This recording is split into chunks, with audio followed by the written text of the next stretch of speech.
Hello and welcome to another Let's Play Neverwinter.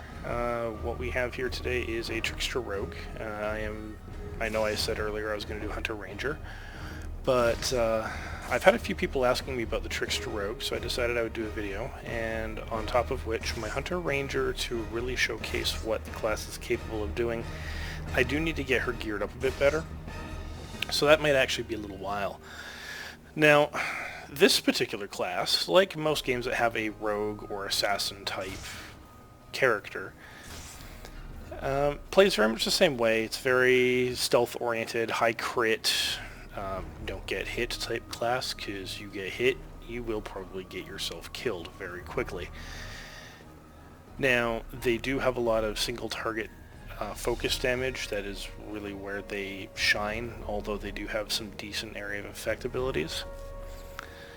We're going to get into the different feats and powers that this class can use, obviously, as this video goes. Just kind of wanted to take on some group of works here. Oh, I killed Bob.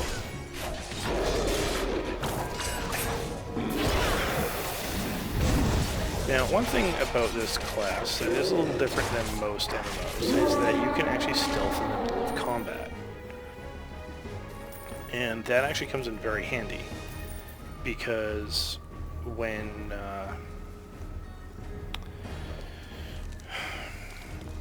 you're in the middle of a fight and you stealth, all of your attacks will automatically crit hit. If you use an encounter power, it will automatically dump you out of stealth, but your at-wills do not. They reduce your stealth bar by a certain amount on every hit you make.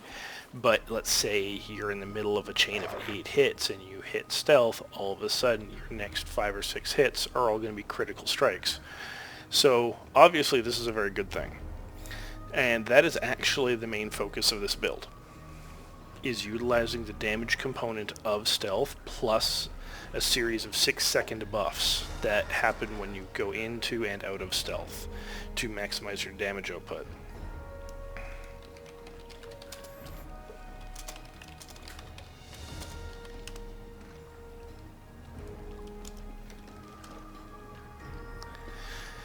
Okay, so here's the build in a nutshell. So let's go over the feats first, then we're going to touch on the powers. Now, feats are a little bit on the interesting side. You can actually mix some of these up. There's a few that you definitely want to stick with. You definitely want to stick with anything that ramps up your critical strike chance or critical strike damage, or anything that ramps up your straight attack power or attack damage. And other than that, the rest of this is fairly flexible. You can favor action point gain for certain things, you can favor mobility for certain things. So here's what I've done. So obviously I've taken Weapon Mastery, which increases my critical chance by 3%. This is a must-have. Toughness, it's not necessary, but 9% extra hit points can make a little bit of a difference. If you end up taking a hit that would otherwise, well, kill you, you might actually survive with a few extra hit points. It was that or action advantage. Action advantage is handy, especially if you're in a party. This character I usually end up soloing with, so it wasn't really that big of a deal for me. Swift footwork, I actually used this as kind of a point spend to waste a point. Then we had Cunning Ambusher. For 6 seconds after leaving stealth, I do 6% more damage. This is that 6-second damage buff I was talking about. There's a few different ways to buff yourself when you enter stealth and when you exit stealth. This is the first one. Then you got Endless Assault. Encounter powers deal an extra 6% damage. Lucky Skirmish. I have a 2% extra deflect chance. I think that was just me wasting points, but it has come in handy. Scoundrel Training, I do right now because I've only got 2 points in it. My at-wills deal an extra 6% damage to enemies not targeting me. However, this is the important one. Disciple of Strength. Your strength increases the damage you do by 6%. So the more strength you have, the better. Alright, so now the Paragon feats. Let's start with Executioner because that is actually the core of this build. I went with Master Infiltrator as well as my Paragon. Now, Arterial Cut increases your critical severity when you're in stealth, while having your crits do an extra 15% damage, so bringing that up to 90% of your regular damage, is really nice, especially because every attack you do in stealth crits. Including your at-wills. There's another reason why you want to do this, I'll get into that later. Vicious Pursuit. Yeah. It's pretty self-explanatory at this point. 5% more damage from you for the next 6 seconds when you deal damage to a target. It can't stack, but it's definitely nice because you're always rolling in that extra 5% damage. Then you've got Dying Breath. This is one of my personal favorites. When a nearby foe dies, you gain Dying Breath, which increases your run speed and critical severity by, well, I've got it maxed, so it's 25%. So, when fully buffed, this character is doing over 100% critical severity bonus, which is really handy. Then you got Death Knell. When you deal you deal 25% more damage to foes below 30% hit points. When you're fighting a boss, also very handy. Last Moments, you deal 25% more damage to foes who are below 40% health. This threshold is increased to 70% while in stealth. So between Death Knell and Last Moments, any enemy below 30% hit points is going to take an extra 50% damage from you at all times. When you're in stealth, which you will do fairly often in a long boss fight, until that enemy reaches 40%, you are basically using your Last Moment's extra 25% damage bonus probably every 5 to 6 seconds, maybe 7 seconds. Unless you're popping your daily power, which some of them regenerate your stealth meter, then you may be doing it more often. But that is a huge damage bonus on a long fight. Shadow of Demise. While in stealth, your encounter powers now also add Shadow of Demise effect to a target for 6 seconds. This effect is powered up by further damage you deal. Additionally, you generate stealth 20% faster and no longer have your regeneration interrupted when taking damage. Shadow of Demise. When this effect ends, its target takes piercing damage equal to 50% of the damage dealt to that target by the rogue. Piercing damage cannot be deflected and ignores all armor. So basically this is straight damage. It will take half of the damage you've already dealt as one single blow, and you have 6 seconds to basically stack on as much damage as possible. Now, there is no coincidence behind the fact that all of the buff abilities that you are taking with this build are a 6-second damage buff. Because when all those buffs wear out, this hits, and all that damage you just did, that target takes again another 50% of that damage. And it cannot be ignored in any way, shape, or form. It's not reduced. So, it's pretty awesome. So, after you've done all that, the Scoundrel tree, I've taken 3 different feats in here. Roll with the punches, increases deflection chance by 2.5%. Now, I did go with deflection as one of my primary survival traits, and that's largely because rogues are squishy. If you can deflect that blow and survive, that is exactly what you want to do. Bloody Brawler increases my lifesteal chance by 2.5%. Well, if you happen to take that blow because you weren't able to deflect it, having a chance to restore your hit points by hurting something is always a good alternative. And then Back Alley Tactics. This is the fun one. When your action points are empty, you can deal up to another 25% more damage. This bonus diminishes as you gain action points. This build encourages you to also use your daily powers whenever it comes up. Ideally, you will want to use daily powers that refill your stealth bar or grant you damage immunity of some sort. So, getting into the powers, because that's actually one of the really big important parts of this, is we've got Sly Flourish, Some people will take Cloud of Steel. I understand why, but I'm not really a huge fan of it. But Sly Flourish applies Broken Armor to a target for 6 seconds, and they will take, for that 6 seconds, yes, it's another one of those 6-second damage buffs, 5% more damage from all sources, not just you. So that means anyone in your party is now doing an extra 5% damage. It's actually handy. It adds up over time. Bloodbath. This is one of my go-to daily powers if I know I'm going to be in a tough situation. Not because it does a lot of damage, but rather it can do damage to multiple targets, but while it's going off, you are invulnerable. So if you need to get out of the way of a huge hit really quickly, and you have no other way to get out of it, this is actually going to come to your help. This is your go-to for that. Lashing Blade. This is our single most powerful single target damage skill that we have. Enough said.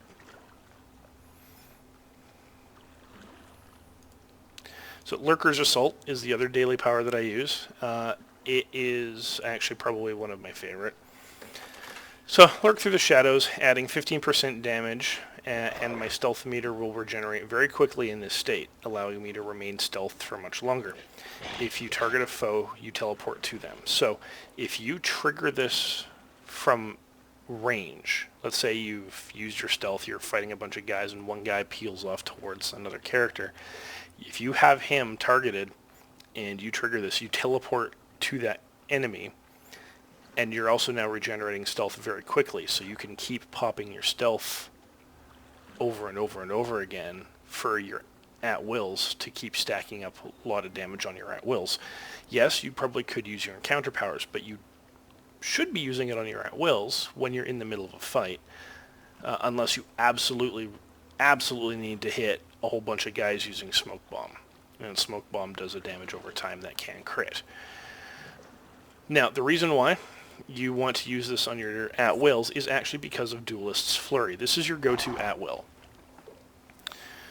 Strike with 2 slashes followed by a flurry of attacks. Attacks from the flurry each have a chance to add a bleed effect, which can be stacked up to 10 times. Now, this ability has you basically stationary when you're doing it, but every attack made after the first 2, if your enemy moves, you are literally actually teleporting in behind them every time they move.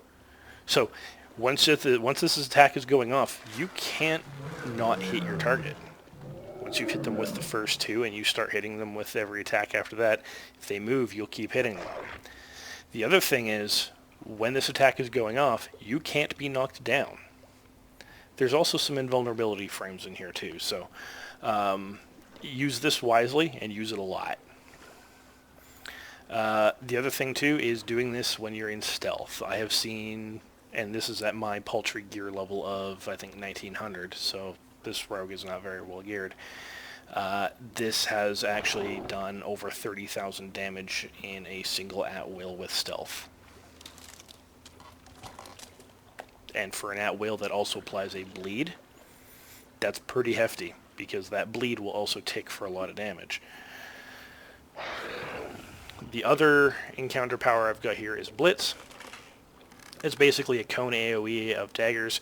If using it while stealth, not only is it going to crit, but your enemies will be slowed. It's useful.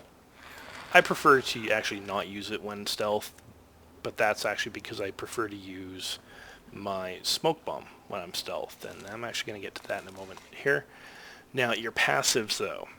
Infiltrator's action.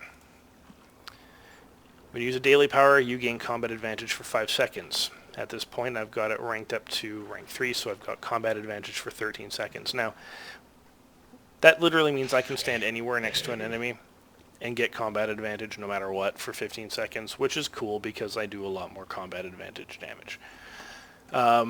Skillful Infiltrator. You have to have this. There's no ifs, ands, or buts. My next PowerPoint, should I get one on this rogue, will go into making this rank 4, which means that my character is going to have a plus 20% run speed, plus 4% deflection chance, plus 4% critical chance just for having this passive. You can't say no to that. Smoke bomb. So I've talked about this. It has a damage over time component. It doesn't last for very long. I think it's only about 3 or maybe 4 seconds tops. But if you use this when stealth, it slows them and it dazes them. But it will also mean that every tick on your damage over time with this is going to be a crit hit. So the damage can ramp up very quickly across 4 to 5 guys.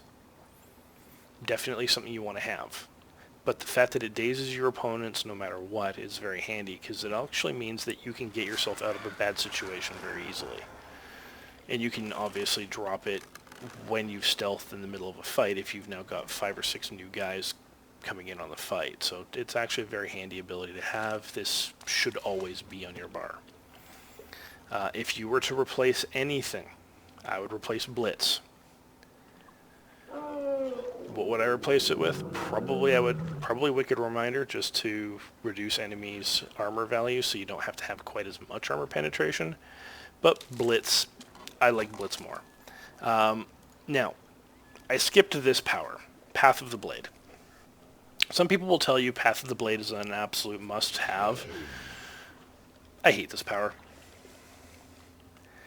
Now, it's not because I don't think it's a bad power. I don't think it's, it is actually quite a potent ability. It does a lot of damage, but there's 2 very big problems with it. The first one is, it's an AoE that is centered around your character at all times. It is also a very large AoE. So what'll end up happening is, as you're running around when this is going off, and you can't cancel it, it's going to go off for a good 15 seconds. Anything that can be remotely hit by all these daggers coming up out of the ground, you're going to aggro on yourself. You can also aggro it on your group if you're in a group, and your group may not be ready for that fight. So if you are going to use this wisely. Personally, I hate the skill, so I actually don't use it. So that's pretty much the rundown of the Trickster Rogue. Now, in terms of stat weights, strength and dexterity, those are going to be your go-tos. That's what your ability scores should look like by the time you hit level 70. I mean, not necessarily plus 24, not necessarily the 24 and 26 dexterity and strength, but this is how you want to apply your points. If you rolled, say, a half-orc or a dragonborn, these would be much higher. Now, having said that, I think that's pretty much all I've got to say about it right now. I will do another gameplay of the Trickster Rogue doing their thing, clearing out a dungeon or something. But that is actually really just the explanation of how the Trickster Rogue works. Anyone out there who actually wants to make the class, expect to be squishy for quite some time. Trickster Rogue can't really take a hit. They can dish it out, but they can't really take it. And get very used to dodging. Get very used to dodging, abuse your stealth component, because it's what the class is all about, and expect to lose a lot of health whenever you get hit. Other than that, they can be a challenge to play, and a lot of people find them quite fun. So I hope you guys find this helpful, and I will do a gameplay of this character a little later on. Other than that, I will catch up with all of you later, and who knows, maybe I'll have a Great Weapons Fighter or a Paladin video kind of waiting around before I actually get to my gameplay on the Trickster Rogue. So other than that, have a good evening, good morning, good afternoon, wherever you happen to may be, and I will catch up with the rest of you later.